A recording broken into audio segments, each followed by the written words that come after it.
My name is May Scott, and I'll be speaking about hospice care.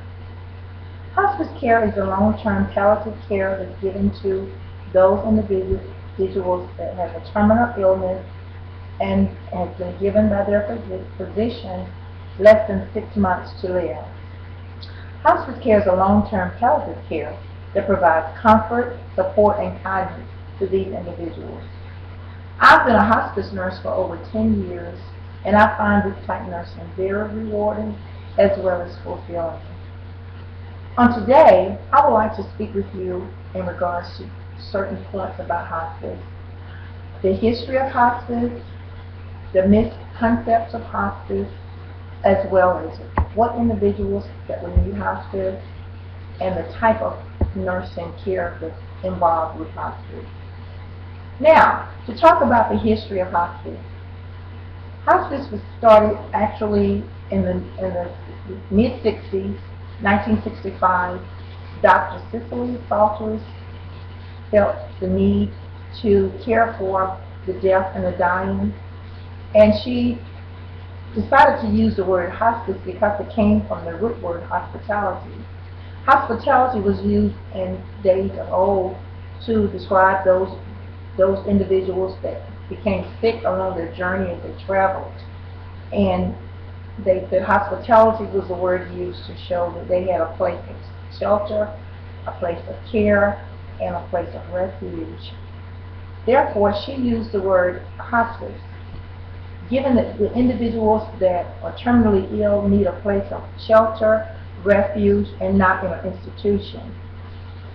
Many people disagreed, and the misconception was that hospice was an assisted suicide. This is not a proven fact, and as well as not a correct fact, because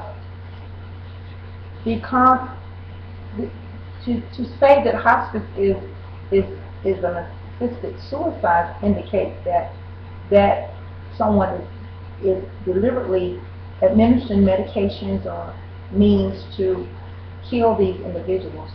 That is not morally safe, or is it legal? Therefore, that was the misconception. Dr. Salters, Cicely Salters, started her first hospice in the United Kingdom in the mid-60s, and also she was asked to come and do a lecture at the University of Yale in the nursing department. There she met Florence Walls, who was very excited and very interested in the hospice concept, and later decided to start the first hospice in the United States, which was started in 1974. Also in 1974, they passed a legislation stating that they would give federal funds for those individuals that needed hospice care. Also, the reason hospice was started is because these pioneers felt that people that were sick and terminally ill would feel better in the comfort of their homes. Many of them wanted to be close to their loved ones and their friends, and they could not receive this closeness by being in an institution such as a hospital or another type of facility. That's the reason it was started. Also, I would like to talk about the type of nursing that's involved with hospice. Being that I am a nurse, a hospice nurse, I find that many people are able to experience the grief and the loss of their loved ones in a setting more readily or easily when it's at home. Also, there are types of hospice care. The patients that's not as ill as others, they are visited by a case manager maybe 3 times a week.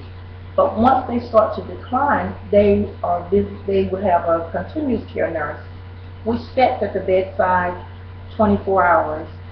Many times it's broken down into 2 shifts, 12-hour shifts. There they can assist the family as well as give the comfort meds to the patients as they need it. And they also are given a booklet, a handout, and with this booklet, it has all the information in it about hospice. The family can read all the stages of death, and also they can follow along to make sure that they have a good understanding on the amount of days the patient has, as well as what stage they're presently in. And this also give them time to cope with that loved one, as well as spend quality time with them and allow the patient to die with dignity.